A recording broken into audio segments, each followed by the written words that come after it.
Hello, hello, hello. Hooligan Soccer Podcast, game week 20, as always, with the Qooligan and myself, Gary Stryker. Qooligan. Happy 2025, Gary. 2025, game Yep. week 20 things that we'll probably be discussing and going through as well. It's a round year. It's a round year. 20s all around. How's things going? How's the new year treating you? So far, so good. Great fixtures up and down. Yes. Gonna kick off with some FA Cup action, right? Yeah. Later this week. That's it. Got some Carabao Cup action. Lots of hardware being rattled around, man. Lots of hardware being rattled around. Home Depot is being used, right? There's yeah, no kidding. I had to go and get my multi-tool down and fix a few things. But you weren't getting silver polish though, by the sounds of it, because I don't think Palace are any of those finals or semi-finals. Oh hell, you know that we're hardware adverse. You know we are so adverse to hardware. We don't tolerate it. No, no, it's the taking part. We don't like that stuff. That's all for all those poshy bougie clubs up north on the other side of the Thames, Gary. We go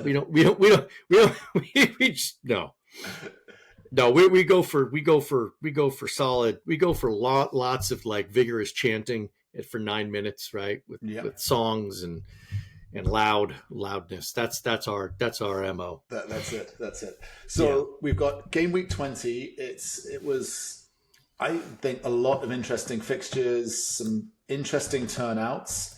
I think, though, and then we'll talk about the FA Cup coming up, but also as well before that, we'll talk about the Carabao Cup semi-finals as well with some interesting games going on there. But let's start game week 20, Premier League.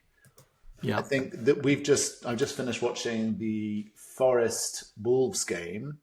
Correct. Yeah, I caught the second half of that. Yeah, your boy. It ended as I expected it to end. Well, I didn't expect the last second's goal in the 94th. I just thought that was a little rude. Although it was substitutes who did it. So, I mean, they're entitled. I mean, you get subbed on to make an impact, and both I can never say his name. It's terrible. Awani and Ward-Prowse both deserved. I mean, it was Hudson-Odoi, beautiful pass. Ward-Prowse gives it back. Everybody scores. It was a great feeling. By the way, just the trend alert. Let's get Zoe on this as soon as possible. Shin guards are the new T-shirt. The motto on the shin guard is the new T-shirt message. Oh, really? So you know. Is that so? Oh, you didn't see the Joel celebration? No, I didn't. Reaches in, takes out his shin guards, puts them over his eyes right in front of the cameras. Puts them over his eyes. The shin guards are there. So we've got... You heard it here first. Kids. I'll have to check that out, and we'll definitely have to get Zoe to cover that. I think who the other ones I can think of, Chelsea's Nkunku always pulls out a little blue balloon and blows it up. Wasn't there? Aubameyang. It's not bad. That's not bad. You can't get a yellow card for that one yet.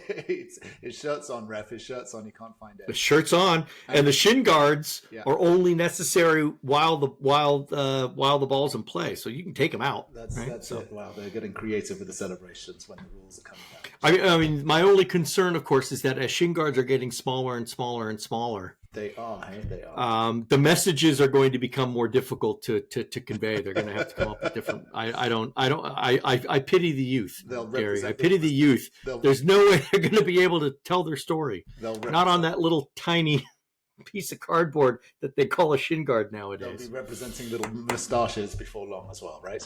Oh lordy. Well, okay. So look, we're 5 minutes into this podcast, and we're talking about shin guards as well. This is turning out to be a ripper. This will probably be best performing podcast of the year so far. So let's get. Well, it is the best performing podcast of the year so far. So let's not sell ourselves short. Let's not.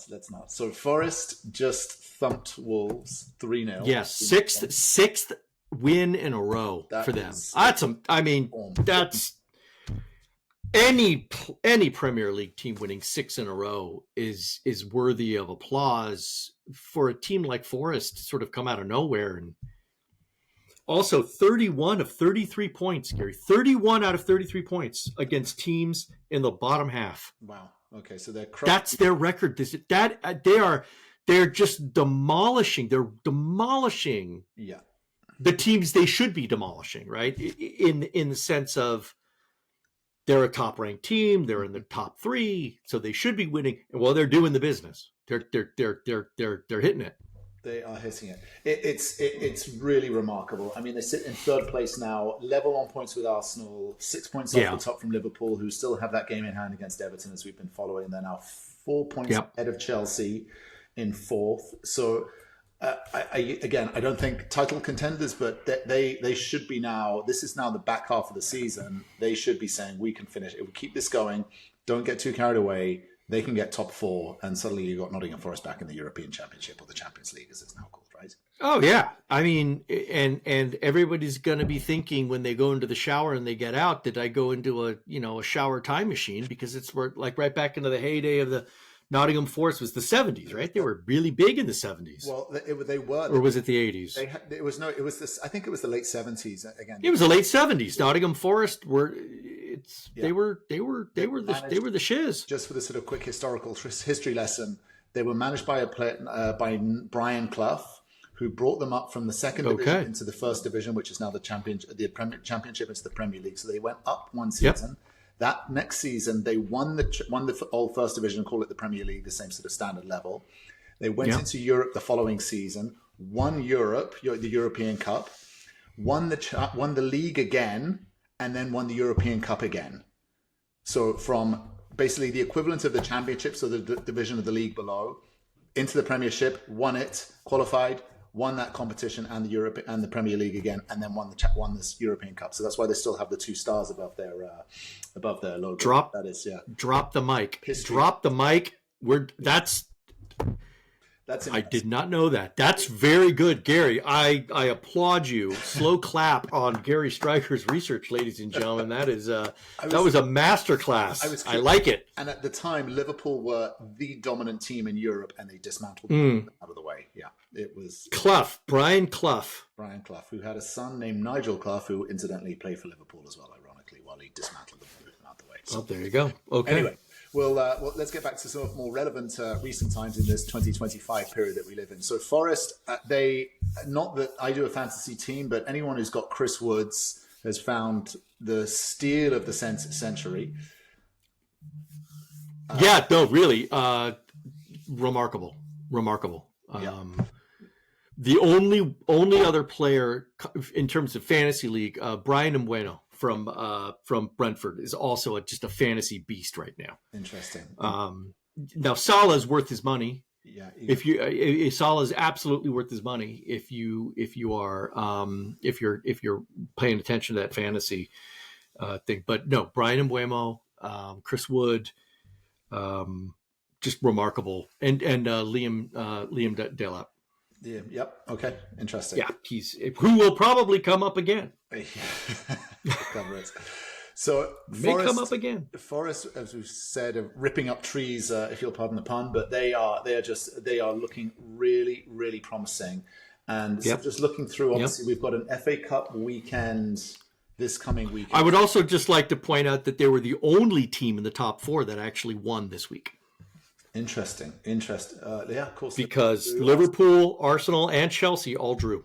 Interesting. So we'll look at that. You're absolutely right. Look at that. Wow. And if those trends lines continue, I mean, anyway. But yeah, no, that's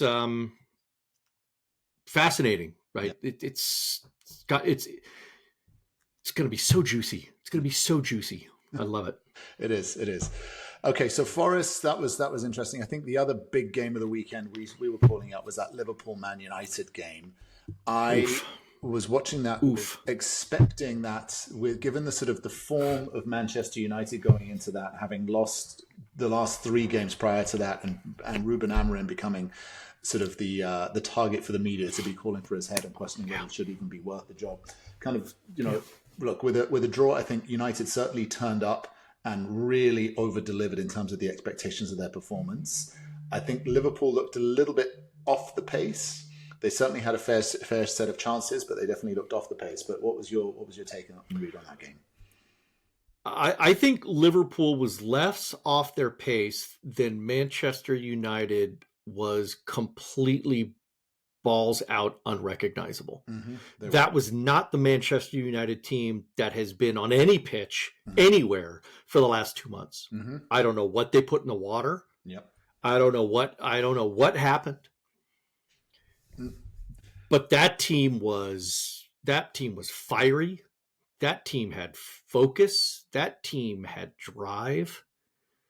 And no Manchester United team hitherto had, maybe they'd had one of those three things, but never all at the same time. Right. And I think, and Diallo, I mean, he's doing it all right now. I mean, he is the guy who is, I think, almost single-handedly turning around. Bruno Fernandes was good too. Don't get me wrong, right? I don't like to give a lot of love to Fernandes, but he deserves credit for at least not Bruno Fernandesing the situation and making a hash out of something that didn't need to happen. An intense situation.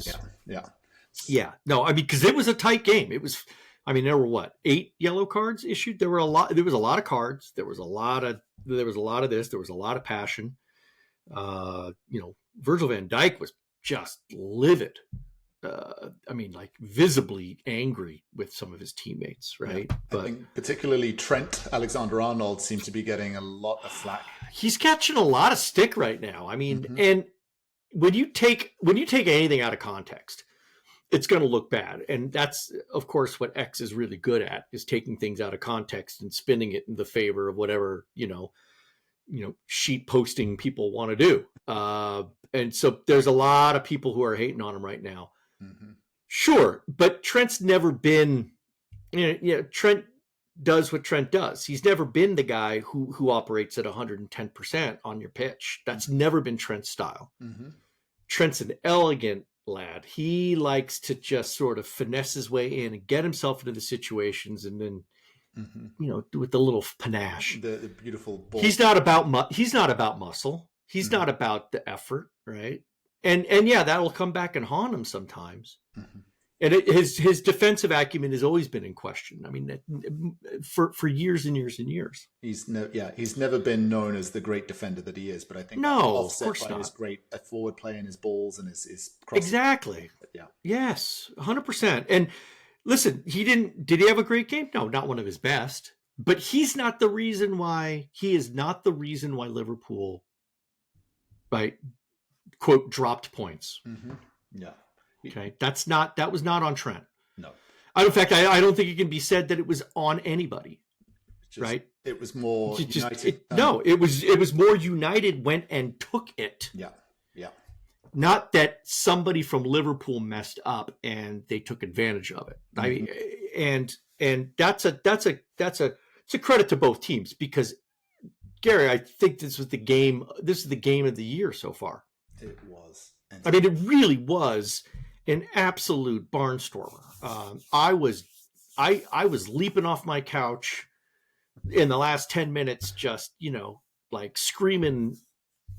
Yeah. The spouse was concerned.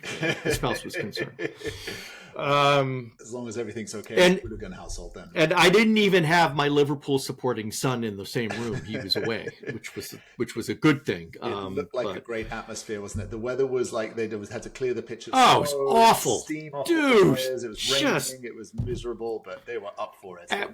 At one point, they said that the freezing rain was hitting the grass and then forming a layer of ice. I mean, and it felt like both teams were skating on it and could fall through at any time. And I think that's what made it so exciting, right? And the fact that Liverpool had to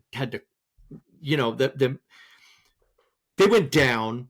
It didn't look good. Then they had that brief period where they just kind of popped it in, and yes, that was so. And then man, you just crawled it back. Diallo just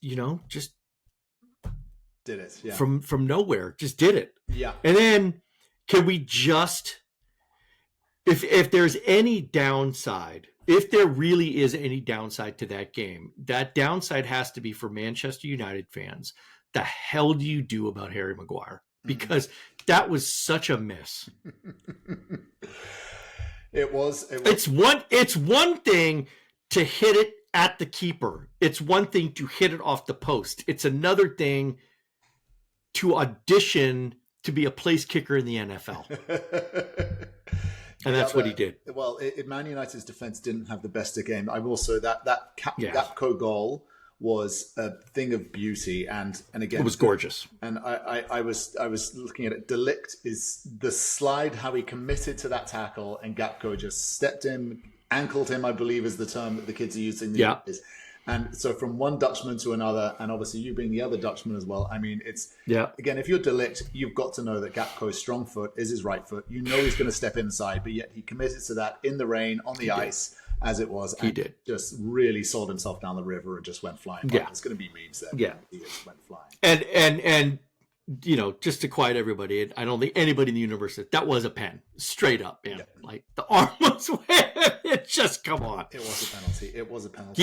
He had nothing to stand on. He even knew it. You could see it when the camera focused on him right afterwards. You could see it in his face. He's like, God damn it. I know it. A child who had just been scolded and knew he was in right? and knew he'd been caught. You could see the reaction. He definitely did look like he knew it was a penalty as well. But in Dutch, he's saying to himself, Godverdomme, man. That's dumb. Just like, damn it. He got away with that one. He did. Oh.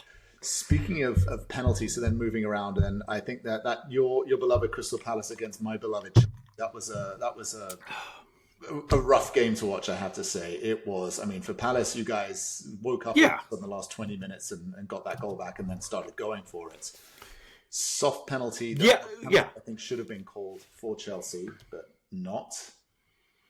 Which one was that? There was the... Refresh my memory, Gary. There was the one, I think it was Neto as he was going in. He got one of the players, I can't remember who it was, actually stood on his foot and took him down. And I think it looked like a penalty. Oh. Commentators were screaming that it was a penalty, but it was not given. The VAR gods decided it wasn't. But I have to say, it seemed like, for me, it was my perspective, my sort of being as objective as I can, it felt like a penalty. Right.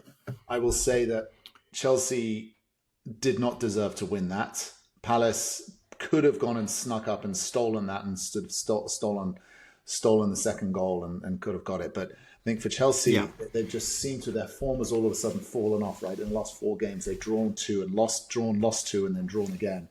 And it seems to me as Palmer, you can't give him the space. He will score as he did against Palace. Oh, but that was purely on Lacroix. That was it, absolutely. But he tracked to the ball instead of staying with the man, left Palmer open, boom. I mean, that's that you get punished for that. You will get, and rightly so. I mean, it was a good finish. The biggest downfall was Chelsea's undoing them themselves by having Nicholas Jackson up front. He had clear-cut chances, and he just shanked all 3 of them. And you can say that again, Gary. Yeah, he's. Jackson had 3 clear-cut chances, and he shanked them all. And it made me realize that he is now becoming a liability. He's got everything except for the fact that he can't finish. And if you're a striker, the one thing you do need to have is the ability to finish. He's got strength, pace, power.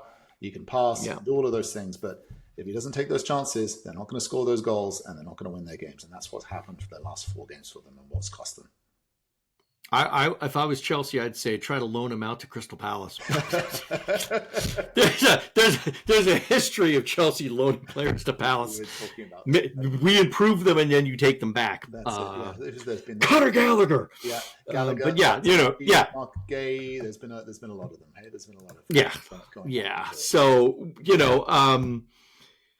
but we're actually no longer in the market for a striker. I mean, I think Palace is actually doing okay in that regard. I mean, we Mateta's doing just fine. Eze's back and looking somewhat vibrant. And they had a nice goal. And listen, I was just pleased to walk out of there with a point. I'm not going to lie. At this point, every draw is just a little tiny stepping stone to us to that magic number where we can finally just go, okay. And then once we sort of get that safety, we'll suddenly open up and we'll play and we'll do well. And people will go, why didn't they do this in the first half of the season? And we'll all wonder why. And that magic number is to survive relegation, would you say? Where is it? 32 points? It's 37 this year. 37, and that's statistically and historically, it's always been 37 points of safety. It's something like, well, it's somewhere in between the 30s and the 40s, right? But and it used to be higher, and then it's gotten lower. But this year feels different. This year feels we already know about one. Don't have to mention their name. Southampton. Yep. Thank you. Down. I always feel like I have to, brush my teeth after I don't. No, they're down. Yeah. We know it. Everybody knows it. So really, you're fighting for 2 spots. So that the threshold's going to be lower, but each team that's sitting between 19th and 15th have very good qualities about them, and a danger to them that does not that really you just can't be complacent.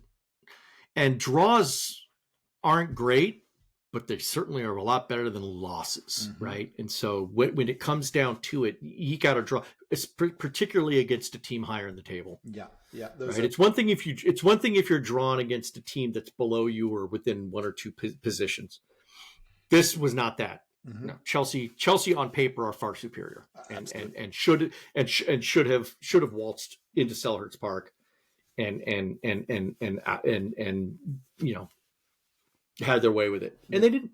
They didn't. And so well played to Palace, and I agree. And the other good, I think the relieving quality for you guys as well is now there's 4 points difference between you guys and Everton, who are obviously below you as well. And Everton, draws and losses, and so they can't. They're in the market for a striker, absolutely, because they just can't seem to be scoring goals. Cannot seem to score goals. They are good defensively, but just terrible offensively. So.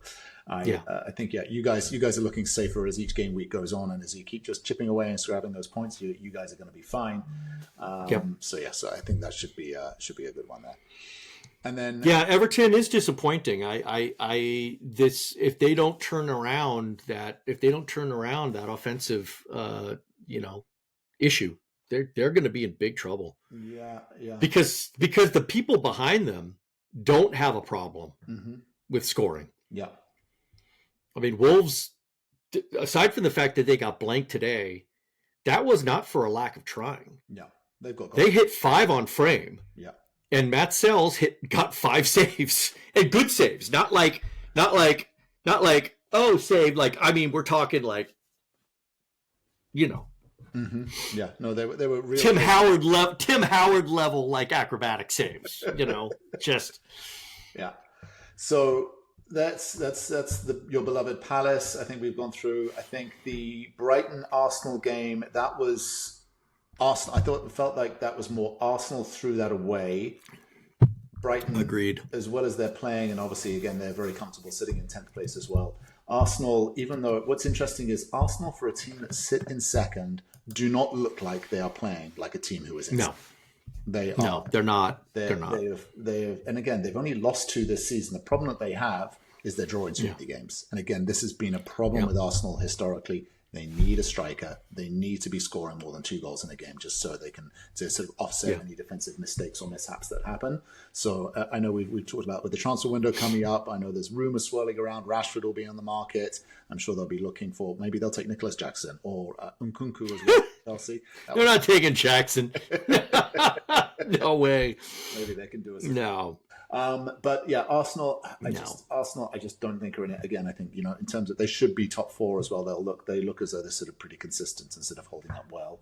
And then, that kind of covers the Arsenal game. Yeah. Yeah. I mean, I want to call out Brighton, that's their 6th draw in 8 and the other 2 are losses. It's not a great stretch for them, but the nice thing is they don't need anything more than draws right now. There was a time where Brighton, for the first 3-4 weeks, they were thinking about continental play. They're not thinking about continental play anymore. Right now, they're just thinking about let's get through this year. Let's see what we got. Right. If I was them, I'd be going for cups, man. I would be taking the FA Cup fixtures real seriously, and I think those are the teams that are going to be the most dangerous out of the, but what's interesting as well, Brighton, as well as though they sit in 10th, they have drawn the most games this season with 10. Correct. 50% draw rate, which look, if you're trying for survival, which it looks like they're going to be more than safe because sitting on 28. And just so you know, Crystal Palace have the same number of draws. The Crystal Palace have drawn 9, actually, if you look at it. Is it 9? Yep. Oh, yeah, you're right. Yep. So well, they used to be drawn with them, but yeah. Used to be, yeah. So that draw probably moved them over. Well, look at that. Yet another record we failed to achieve. Brighton are overachieving in terms of just their sort of position of where they've come from and sort of as a selling club as well and the money that they're making. I mean, that is a well-run soccer club, a well-run football team that is holding them up for sure. True. Just going around, speaking of form, I know the other form team as well outside of Forest is Newcastle. Newcastle, 5 wins on the bounce as well.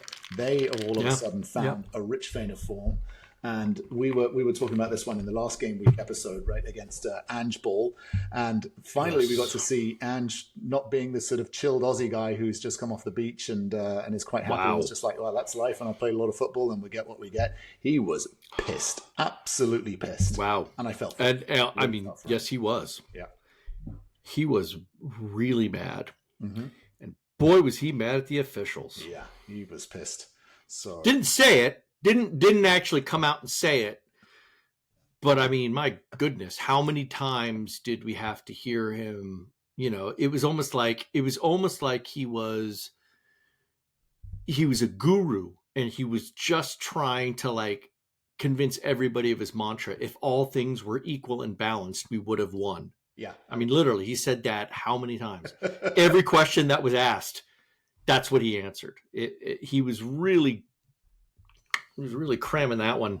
He's feeling the pressure. That's exactly what it is. And if you look at their form gap, which is interesting, is they sit just above United now, obviously in 12th, and their form guide in the last 4 games have been lost 3, drawn 1. They've only won 1 game. Yeah. And so that sort of Ange Ball that we love of that rip-roaring, barnstorming Spurs is suddenly a distant memory over the last couple of game weeks. And yeah, he's feeling the pressure for sure. You can sell he's feeling the pressure. And again, I don't think he's going to be the manager by the end of this season. I think it's going to depend. I think I would agree with you if cup ties weren't in play. Mm-hmm. If he can get past this next Carabao Cup round, mm-hmm. and he can, I mean, and they should be winning their FA Cup tie. But that could buy him a little bit more time. That and a recovery, because I mean, the top flight, the top sections of he's missed that boat. So he's not going to be getting his European stuff. He's not going to be getting any of that, which I think, to be fair, is best for Tottenham. Tottenham does not perform well when they have to overcommit to ties. Yes, they're not good at that. They don't have that depth that is required. Mm-hmm. So this may be a weird blessing in disguise if Ange can keep himself around long enough, right? But we'll have to see. I do think Solanke has been I think that was a shrewd signing. He's been sharp for them, right? And I wrote one could say a hit piece on him at the beginning of the year. I thought they paid a lot, considering they sold Harry Kane for 100 million and then they went and bought Solanke for 60 million. I don't think you're going to get 60% of the goals that Harry Kane was delivering, and he's definitely under-delivered. I know people say he's settling in and doing that. That's a lot of money for a striker who's not going to score you a lot of goals. And they've done the same when they've signed Timo Werner as well. They've got him on loan, but there's, and again, another ex-Chelsea. These are 2 ex-Chelsea players. They just, something about Chelsea, unless you're Didier Drogba, you just don't score goals. They are strikers who just don't score goals. And I feel like they spent a lot of money on a dud there. And you say they're going to go, if they can get a result in the Carabao Cup. I mean, they're playing Liverpool I think it's on Wednesday. Liverpool will be up. Yeah. Liverpool, with the form that they're in, the way that they're rocking, they're going to go to Spurs, and I think they're going to roll them over. They're good and I think Liverpool's angry, right? And that's the one that you never want to play Liverpool when they're angry. No, I mean, really, it's the big question will be, who do they put on the pitch? Mm-hmm. Do they go with the kids? Right. But the saving thing for Liverpool is that it's an FA Cup weekend the next weekend, so you've got weaker opposition as well. So you can field your A team, get through this get to the final, and then give it. True. So I don't think they're going to get a free easy ride. Well, they're playing Accrington, right? So that's a League Two team. I would expect to see at least eight academy prospects and Simicas and some others that don't normally get time to be there and starting. Yeah. They are. Yeah, no, that's a fair point. And of course Tottenham have the same dilemma. Well, they're right because they're playing Tamworth. Yeah. Tamworth. I'm going to be honest with you. I'm calling Tamworth, and here's the reason why. One, it's emotional. Yeah. Two, they're one of two non-league teams that have actually made it through that. And if we talk about the crucible, but I mean seriously, what it takes to go from the beginning in August in the FA Cup qualifying all the way through to here, if you can make it through that, that's like a crucible on steroids. Yes. I mean, it's like being blasted with an arc welder for an hour. Yeah. In the same spot. It's just brutal. And so they emerged out of that. Good for them. And they're at home. This is true. This is where it gets interesting. That means no VAR. It means a pitch that's going to be ugly, muddy. Yeah. It's going to be abysmal. And if I'm telling you, if I was the manager, if I was in the executive board of Tamworth, I'd be like, turn all the heat off now. No hot water, nothing. They come into the locker room, it's freezing cold. Yeah. Even better if there's freaking icicles. Yeah. That's what I would do. I would absolutely be making this into a mental game. Just make it and it's going to be January in the middle of England and just make them suffer. Boom. You know it. I mean, just bring it back 5 decades to when soccer was football. Just you know, I like it. I think Tottenham and I think Tottenham are fragile in that fixture only because they're not going to be able to. I don't think they're going to field any of their A-listers. Yeah, not for that. No, they're going to all because they're coming off their Liverpool game. I don't know. We're going to have to wait and see. Yeah, but I see that as being that could be. I'd watch that one. A good call. Some interesting things could happen there. And so, interestingly, what's so special about the FA Cup? It's the oldest cup competition in the world. I think it is. Yeah, the oldest cup competition in the 144th year. Was it 144th? Well, I'm glad. 144th year. I'm glad someone's done their homework. That's good to know. There is also this theme around it, which is called the magic of the FA Cup, and this is exactly it. Whereas if you are a non-league team, you can go and qualify and get into it. It's kind of like the open in golf, right? If you can go and anyone can walk in and go and apply, and then obviously if you qualify and get through, you're through. And so you do have these minnows or these David and Goliath giant killers. Yeah. Where you have these, and there have been many, many examples over the years. Yeovil Town. Yeah, exactly. The classic giant killer. 20 wins as a non-league team. They have 20 wins as a non-league team against league competition. Wow. And they go and roll them over and they just go and defend for their lives. Again, as you say, create these horrible environments for these pampered superstars. And they'll just come in and just nick a goal. And there's just this magic giant killing that will happen. So that's your call out. I think the other interesting. Yeah, I mean I think though, and that's I would normally say Accrington could do the same thing against Liverpool, but I think that Liverpool has proven that they can field their academy teams and still thump really, really good teams. Like Liverpool's academy is just too strong. Yeah, I think. I don't know about Tottenham's youth. I don't know if Tottenham's youth has that type of steel in it. We'll find out. We will find out. It's true. Let's get back onto the Premier League, and because I think we can do a whole FA Cup sort of warm pre sort of podcast, which I think we should absolutely do and do some history of. Well, I do feel that with just going back to the Premier League, and obviously just some of last week's game week's fixtures. The other one that stands out for me as well, while it was really interesting to see that we had the likes of Villa beating Leicester, which was, a pretty sort of, standard result that you'd expect. Sure. Brentford, I mean, 5-0 Southampton. They're just worse. I know we don't want to spend too much time in Southampton are gone, but it's getting embarrassing. I mean, Southampton right now is just what the doctor ordered for anybody, any team. Oh yeah, you can hump busters as they call them, right? That's exactly feeling down. Yeah, go to Southampton. Go and play. By the way, that should be Southampton's tourism motto. Feeling down, come to Southampton. Whoop some ass. Come on down. Yeah. But come on down. The other fixture that jumped out at me, which was interesting and I felt, was the Man City result. Now, I thought, there's going to be a point where City bounce back and get it together, but they bounced back and got it together. So do you think this was just a 2024 hangover, or do you think it's now a case of, they're back, or are these too premature, do we think? I think they still probably need to get a bit of a run going before we can say, okay, Man City are back. They do. Yeah, they're not back. But listen, West Ham did not hurt. Mm-hmm. Right? It did not hurt to be hosting West Ham. It didn't hurt to be at home. But less about Man City, more I really just feel we need to be talking about Savinho, because he has suddenly, he's become, in this game, I think, kind of put his stamp on the Man City passport, playbook, whatever you call it. Mm-hmm. He was the reason why they won that game. He was, yeah. It was his shot that deflected off Kufal in the early stages.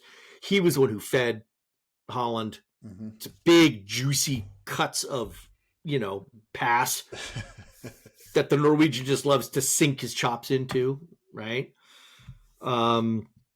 And then, of course, you had a goal from Foden with an assist by De Bruyne. So, all of this stuff comes in. Those are the three names that you want to see from City doing something. Holland, Foden, De Bruyne.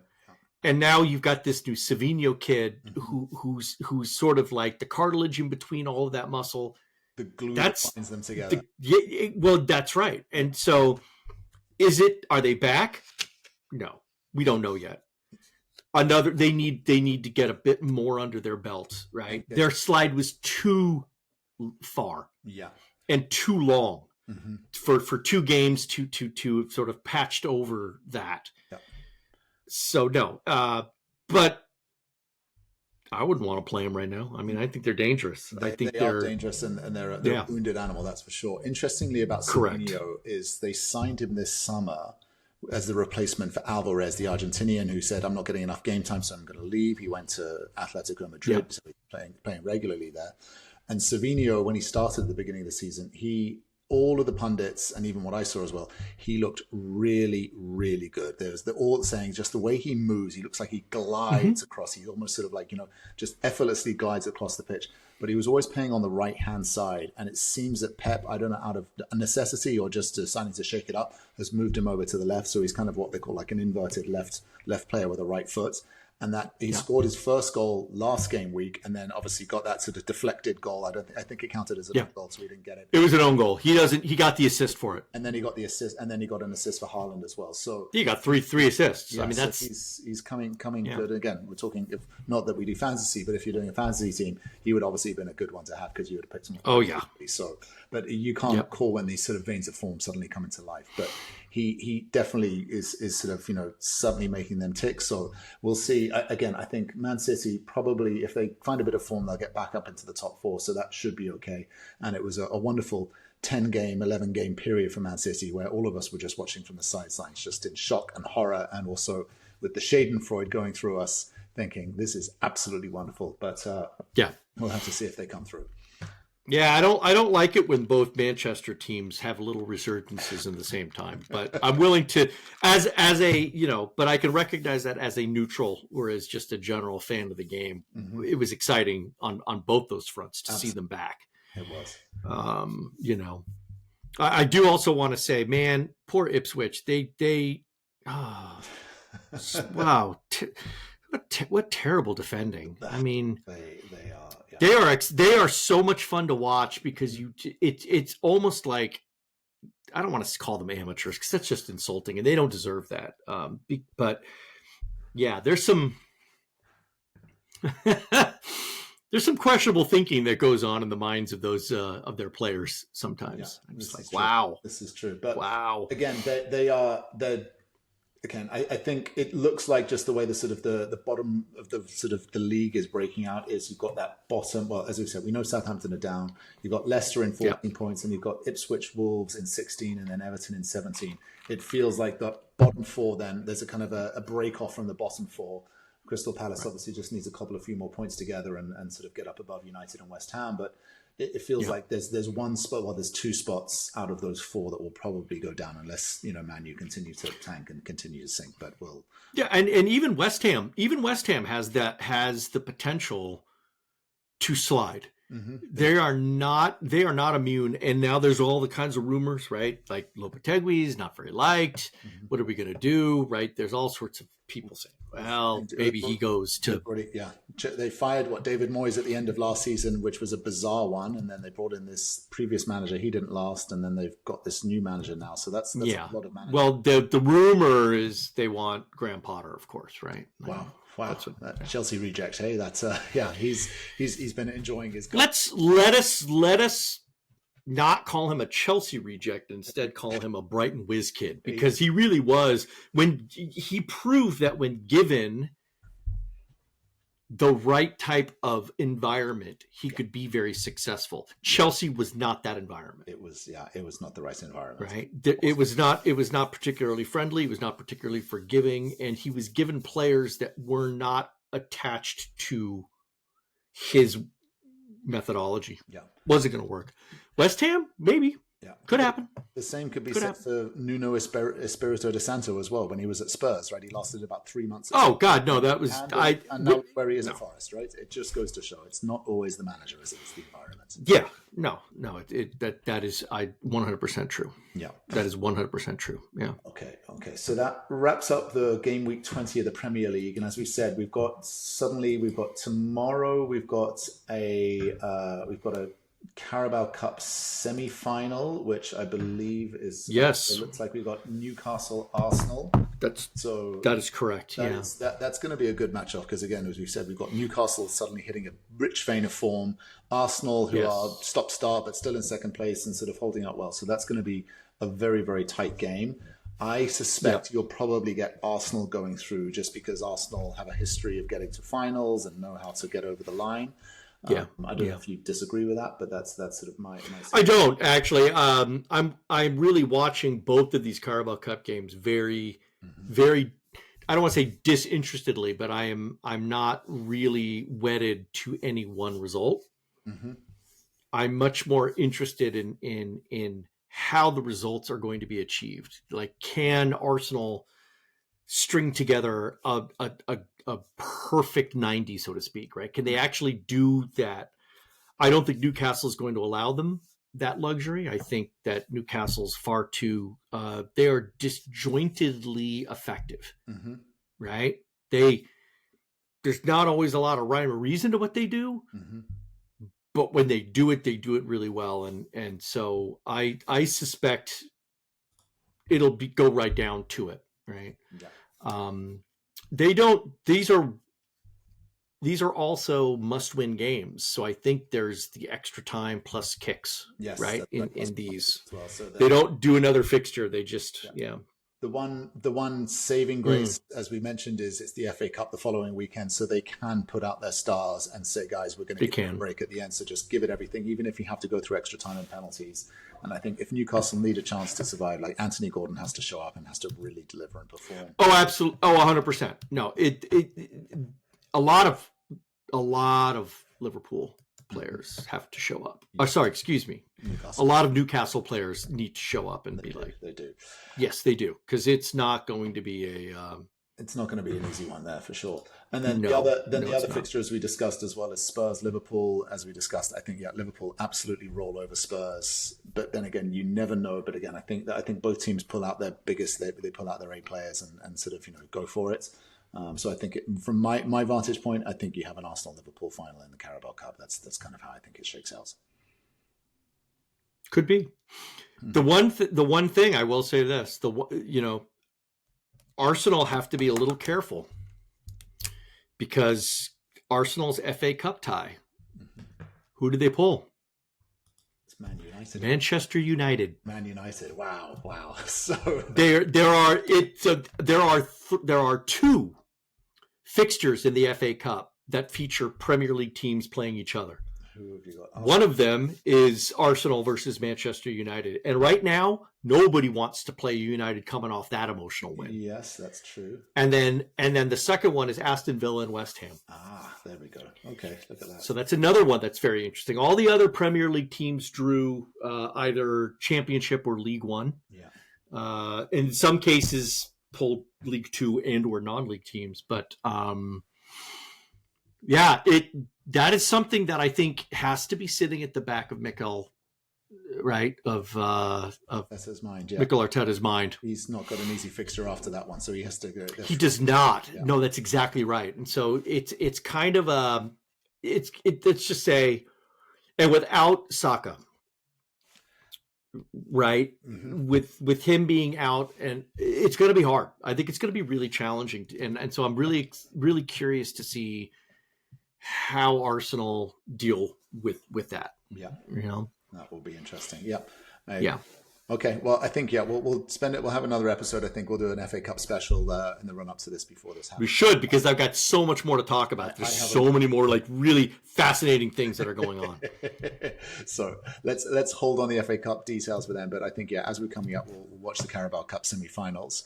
And then I think the other area as well that we wanted to touch on is now being the beginning of January. The January transfer window is now open, and this is, aside from the games and stuff, I find the business of the sport is fascinating in itself.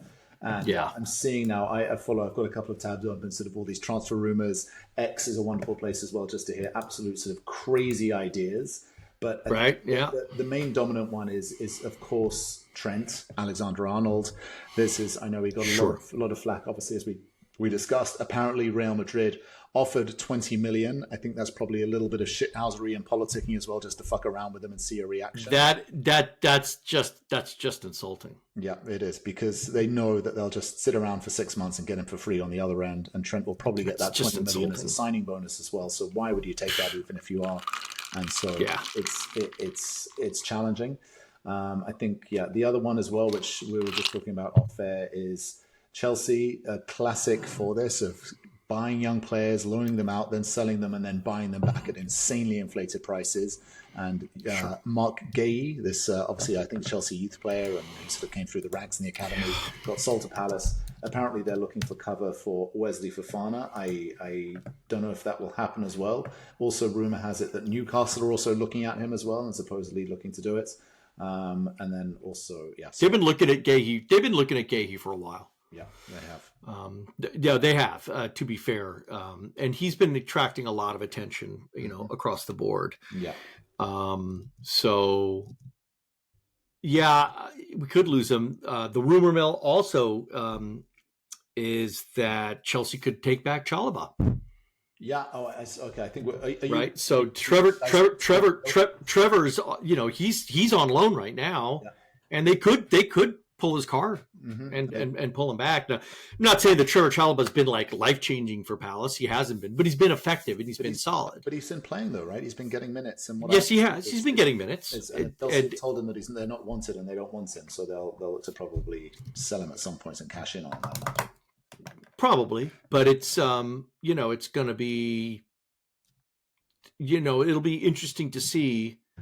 And on the Crystal Palace side, they have been making advances towards trying to score some talent, and apparently been rebuffed everywhere. Like nobody's even taking their calls or taking any of their offers particularly seriously. They've just been rebuffed across the board. And so I don't know. It'll be curious, because there are some needs for Palace, right? They need they need somebody to help cover on that left defense, right? They've only got why am I blanking on his name? But they need someone on the left side, right? And so they're looking for a natural left oriented player, and they're just not getting it. Not getting it. They're not getting it. The other interesting transfers as well. It'll be interesting to see what Man City do. I think Pep might use this as an opportunity to shed some of the players. I know it's been sort of widely documented that Jack Grealish has not scored a goal in the 2024 calendar year as well. So I think they might probably find a way to offload him. I suspect there'll probably be a few others that they'll probably look to bring some in as well, just to sort of back up their squad. And then the other one is your boy Victor Gyökeres. Have I learned this? Gyökeres. Yes, Gyökeres. Yeah. Does he move on? Obviously from Sporting Lisbon, he's now gone through 2 managers this season. Obviously, his beloved Ruben Amorim has left, and then the replacement didn't last too long. Yeah. But you'd think, with the Champions League and how he's playing, he maybe just sits around until the end of the season and then takes that move at the end of the season. Yeah. Yeah. I don't know. So much, what's the other, the other rumor in the Crystal Palace world or various things is Bellingham's younger brother, Jobe. Job. I like Jobe better, but we can go with Job. That's too much Arrested Development. I just can't do it. Who does he play for? Who does Job play for? Plays for Birmingham City down in League One. Okay. Oh, so the same was before he went to Dortmund. Yeah. Okay. That's right. Yeah. So he's right. So, Birmingham City are trying to get themselves back up into Championship, and he's doing a good job in spurring them along there. But that they're going to get a hefty sum, so they got to sit there and go, money advancement. I'm actually going to correct you there on that one, Qooligan. He actually now plays for Sunderland. He moved from Birmingham City. Did he? Sunderland, yeah. Oh shoot! Yeah, you're right. Yeah. So Job Solomon Bellingham. Interesting. When you sign those players, it's tough. He's going to be living in the shadow of his brother wherever he goes, and so yeah, it'll be interesting to see. So that's a rumor as well that Palace are supposedly knocking on that Bellingham family door. Yeah, they could be. They could be. Again, rumors, but I think he's probably. It's not just Palace. There's got to be other people interested, if only just for the name cachet, right? And the fact that he's worth it, right? It's you don't just pay for a name. You gotta have something there. It's happened in the past before, but yes, let's see what it shakes out. Well, I think that's okay. Well, that's done. Certainly covered us off. I think that covers game week 20 as well, as we get past the halfway mark, halfway point of the season, and then of course we have the upcoming beginning of the FA Cup. So I think we'll be back on Friday. I think we do. Yeah, we should be, because that's going to be some good stuff. Wonderful. Until then, okay. So your predictions: Carabao Cup semi-finals. You're thinking Arsenal beats Newcastle. Is your thoughts? And yeah, it's going to take extra time though. It's going into extra time. Interesting. Okay, yeah, that's a good shout. And then I think Liverpool probably sort of grind out a sort of 1-0, 2-1 win against Spurs. Yeah, it'll be a 1-goal victory for Liverpool, but I think they will pull it out. Yeah, wonderful. Absolutely Wonderful. Yeah. Well, the Qooligan, as always, thank you for your Mr. Striker expertise and humor and personality. Always a pleasure. All right, take care. Yep. Bye.